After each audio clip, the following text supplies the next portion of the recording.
Welcome everybody to Chingon SA, our very, very first episode. We're excited to be here. The idea of the podcast came from, I'm 8th generation San Antonian, 4th generation entrepreneur.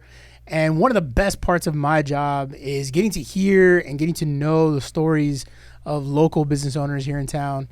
And just kind of hearing, their heart for their business, why they're doing what they're doing. Really the Chingon stories of grit, growth, and legacy from right here in San Antonio. My first guest, I'm super excited to introduce to you guys. Some of you probably already know him, Tommie Gonzalez. He's the owner and operator of Poodle Handsome Barber Shop with 2 locations right in the heart of downtown San Antonio. While he's not originally from San Antonio, he has quickly acclimated to the Puro San Antonio lifestyle. He's had a career in television broadcast marketing. He's been an A&R rep in the music industry that took him all over the world. And if you ever have time to ask him about his stories from his time overseas in Berlin, in Germany, Pacific Northwest, Scandinavia, I encourage you to ask him about that. But he did all that before returning to San Antonio to go to barber school and eventually setting up shop right next door to the Majestic Theater downtown San Antonio in the middle of the pandemic. Is that right? Yeah. Well, I signed the lease the fall right before pandemic. Yeah. So what was that like, man? I mean, getting the idea to start the business, thinking that it was going to be one way, and then no less than 6 months later, boom, the pandemic hits and everything stops. Yeah. I mean, aside from just the bumps and bruises you get from starting your own business, right, and opening your own first brick and mortar spot, like aside from all that, you had a pandemic going on that nobody knew really what to make of it, and nobody knew what to do with it. Getting my certificate of occupancy through the city was very challenging. Getting contractors to stay on the job and finish the job was extremely challenging. Yeah. So much so that I paid rent for an entire year on that spot before I was ever even able to operate in it. Yeah. That shop comes with a lot of blood, sweat, and tears. For sure. Aside from COVID, you know what I mean? Yeah. And you guys are right next door to the Majestic Theater. Yeah. And that space was not originally meant to be a barbershop, so you had to retrofit it for the. Yeah. We had to do a lot of stuff to it, and that required submitting plans to the city and my master plumber seeing it through, and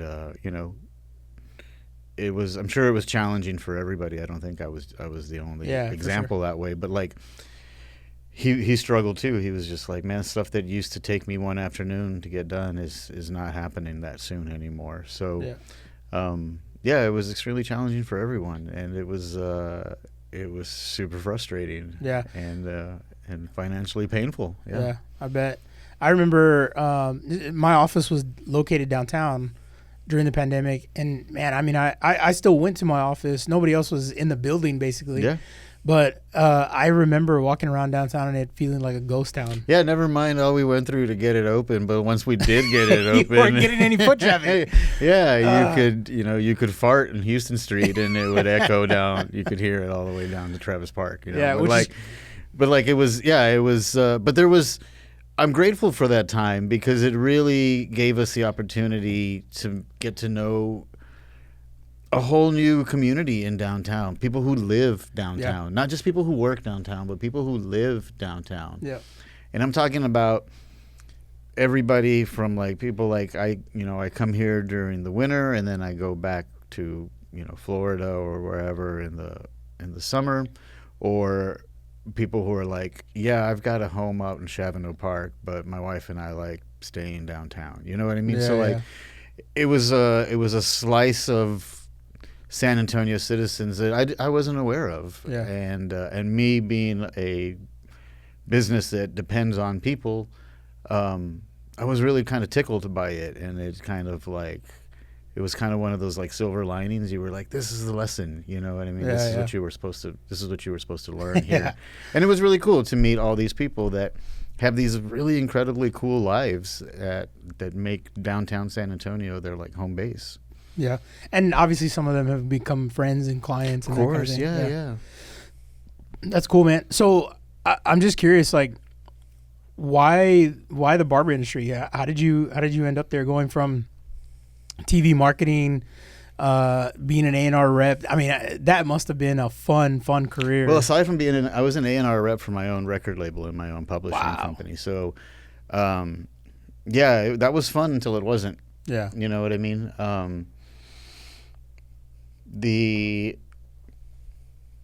Why barbering, bottom line, is because you can't download a haircut. Now, why is that phrase like kind of funny, and why is it super important to me?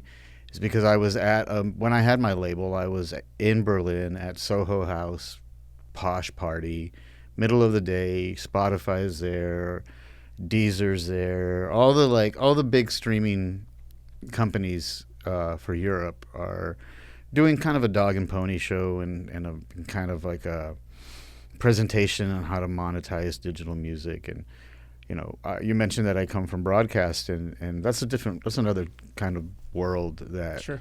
If you live and breathe and die by the Nielsen rating system at least once in your life, like that it never leaves you. Yeah. So I had qualitative, quantitative, calculations. I had, knowledge of like demographics and psychographics, and, coming from a marketing background, I thought I was a little smarter than the other people that were in there, or I had another perspective for sure that other people, not so much smarter, but definitely had like another perspective. It was all for nothing at the end because we were all getting shafted. Yeah. And it was at that meeting that I drank one too many gin and tonics too early in the day. that I got. Haven't we all been there?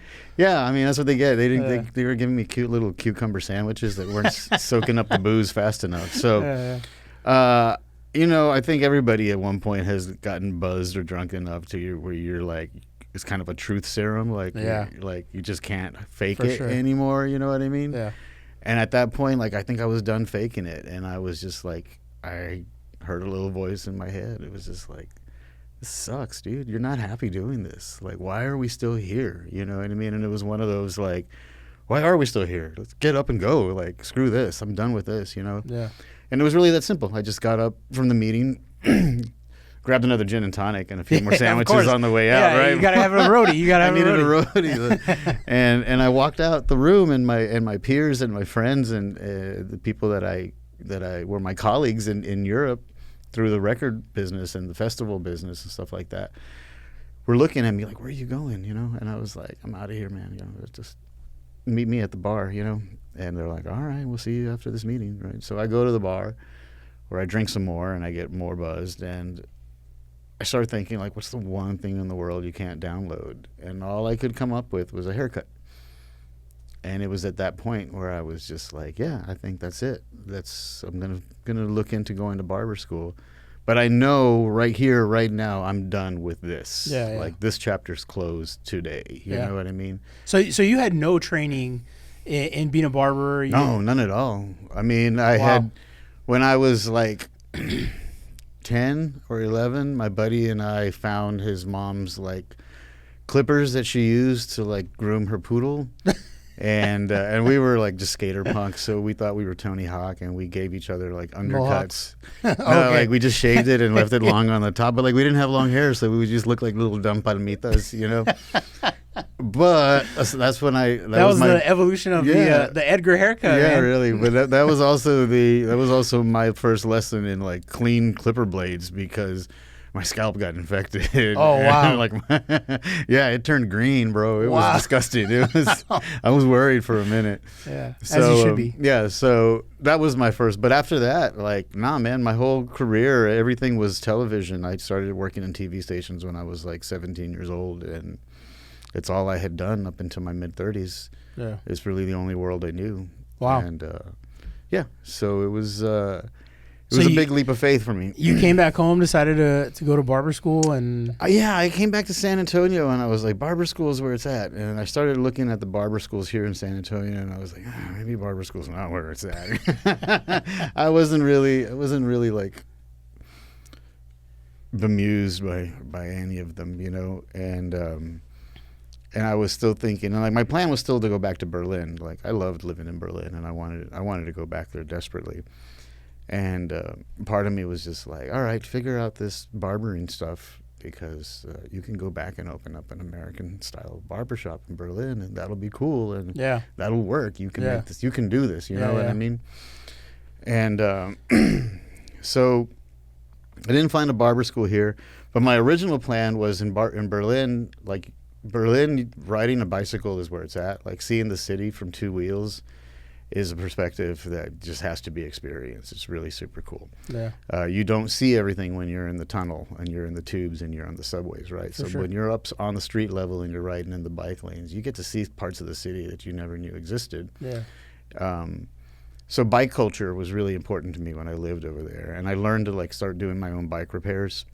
So I actually went to bicycle mechanic school first. Oh, wow. I went to Ashland, Oregon, to the United Bicycle Institute, and I thought, well, I'll learn how to become a professional bicycle repair mechanic, and then I can figure out barbering. Maybe I'll figure out barbering in Germany, you know what I mean? But let's get back over there as soon as, let's have a reason to be back over there. Sure. I didn't have the label anymore, so I wasn't going to be, hey, I'm here on an artist visa, you know what I mean? Yeah. So, pardon me. So I was in the Pacific Northwest doing that, going to bicycle mechanic school, and I did a little walkabout, and I was like, I had been to Portland and I had been to Olympia and Seattle, but like always just one night stops, never really getting to see much. So I took off for a weekend and went to go explore. And when I was in Olympia, Washington, I was having coffee at this really fantastic coffee shop, and just for some reason I was like, I wonder if there's a barber school here. And I got on my phone and I searched barber school, and lo and behold, there was one that was just like a mile down the road. No way. Yeah, and it was like, it says I close at 6. It's 4:30. I was like, let's go check this thing out. You know what I mean? And I walked in, and I saw the first brown faces that I had seen in the entire city of Olympia, and they were there cutting hair. And then I met the lady who owned the shop and introduced myself, and she's like, you want to be a barber student? And I was like, I think I do. And she's like, great, we start again, and like we start another class in like 7 weeks. And I was like, great, I'll see you in 7 weeks. So I went back to Ashland. I finished my week there doing bicycle mechanic school, came back to San Antonio, packed up my apartment, and took off to Olympia, Washington. Interesting. To go do my barber school over there. Yeah. And then I knew that my barber's license would transfer to Texas once it was active in Washington for 2 years. Yeah. So I was like, let's do a 2-year chapter out in Pacific Northwest, and then we'll come back to Texas. You know what I mean? I had already started noticing that my mom was going to need a little more care, and no one was really looking out for her. So I kind of started to prepare myself for that. Maybe going back to Berlin right now was not the move. Yeah. But I was not going back to Brownsville. Yeah.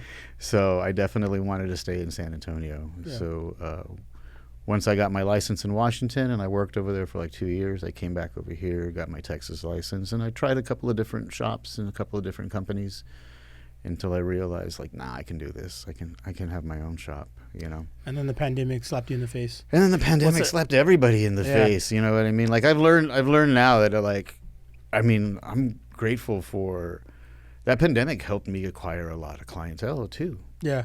Like it's a double-edged sword, you know? Yeah.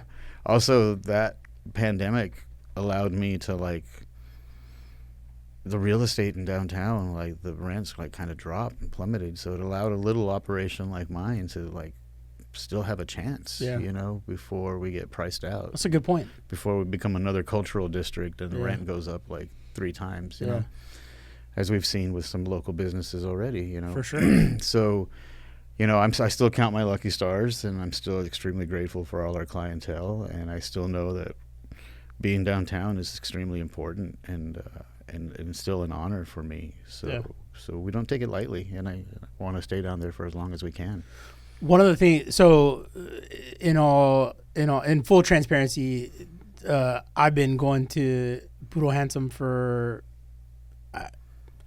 probably close to when you guys opened up. Yeah, we've been open. I've had the lease for 5 years, and we've been operating for 4 in the Majestic location already. I guess it's probably around that time. And I remember very vividly, I was looking for a barber. I think the barber that I had, she kept moving from shop to shop, and I kind of got tired of that, and I really wanted someone with a little more consistency. And I was walking to lunch one day, and Esteban, who's been with you since the beginning, he was sitting outside and just kind of waved at me and, kind of threw him the head nod, the Mexican head nod from afar. And I remember seeing the sign, had a cool, logo on it. And I thought, man, I'm gonna come check these guys out one day. And I went, and I remember, if I'm being complete, and I've told this to Esteban, so this is not anything new, but I didn't like my haircut. But what I liked about Esteban was that he was very open to that feedback. Yeah. And really genuinely wanted to know what he could do to make my experience better. Yeah. And I think a lot of that comes from me sharing with him like my marketing experience, the parallel between me being a sales rep or an AE and like being a barber is that I love when people are happy with the work that I do. Yeah. It's real simple. Yeah. You know what I mean? It's one of my most simple pleasures in life. Yeah. When I would launch a campaign that would deliver results to my client and they were like, good job, let's do it again. Like, that's a good feeling. You know what I mean? Yeah. But that sometimes takes 3, 6 months, 9 months, depending on the campaign. Being a barber, you can do that like 8, 10 times a day, on 45-minute appointments. And like, it's awesome. Right. You can't ever get enough of it. But I always shared that with him, and I shared those experiences with him where my clients weren't happy. Yeah. And I had to do okay, I get it. This isn't a perfect system. What do we do to make it better? Yeah. You know what I mean? Like, I value you. I'm hoping that you still value me. And that's something that isn't really taught in barber schools. And it's just one of those things that unless you work for a shop owner, with a shop owner or a shop manager who can see that and wants to make that part of your repertoire, and everybody else that works there, it's a lesson that's got to be taught and learned. And sometimes it's one of those that you only learn it by experiencing it. Yeah, you know what I mean? For sure. I have a client who's blind. And he told me he didn't like his haircut. Damn. Yeah. But I had to ask him what was wrong about it. And he told me, and I was like, I'll tell you what, we're going to fix it, and I'm going to address those issues. And if you still don't like it, I understand. But he's been coming back to me for 4 years now. You know what I mean? Yeah. So you want to get humbled as a barber, have your blind client tell you that the haircut sucked. Yeah. I remember not sure that I was going to go back. But I don't know, the vibe I think in the shop is just real laid back, real chill. Sure. Kind of drew me back, and I went back there and I sat in the chair, and I could tell that he was young, right? Esteban is very young. A lot of barbers are, though. That's the thing. True. But there's a humbleness about him that I don't think a lot of barbers have. A lot of barbers are very prideful of their work. Sure. And they want to put a product out there that, is social media worthy, if you will. But Esteban didn't really care about any of that stuff, right? No.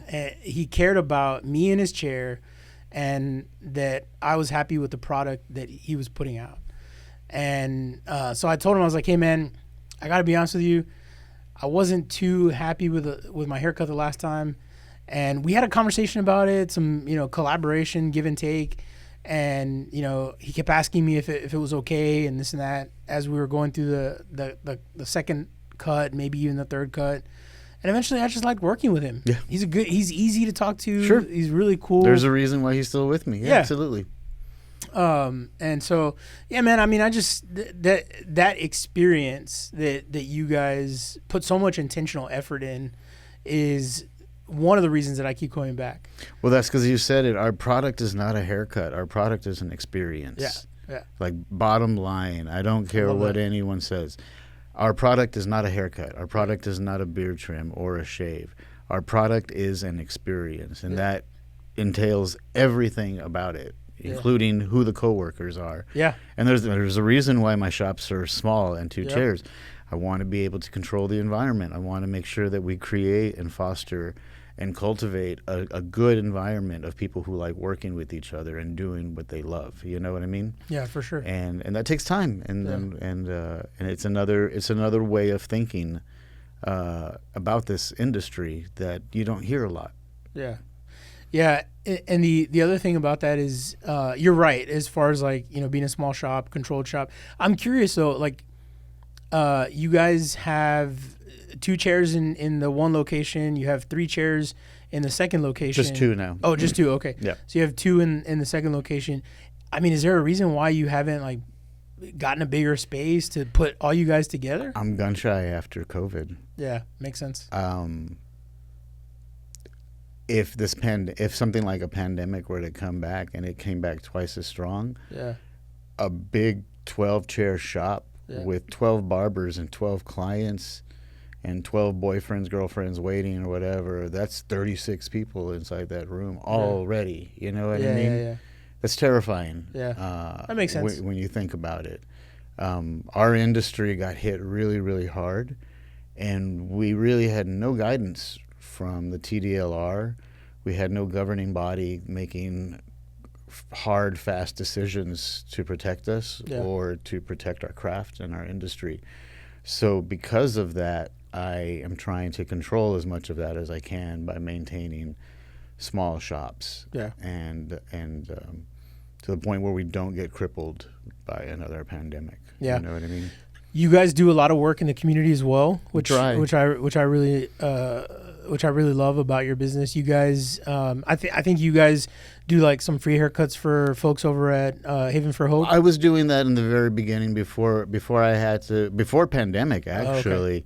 It was a lot easier. Sure. And then when the business got going, you know, I just got busier. So, but with good relationships with Centro, being a business downtown, Centro has tapped us on the shoulder to come help us, for us to go help them at various events in the downtown area.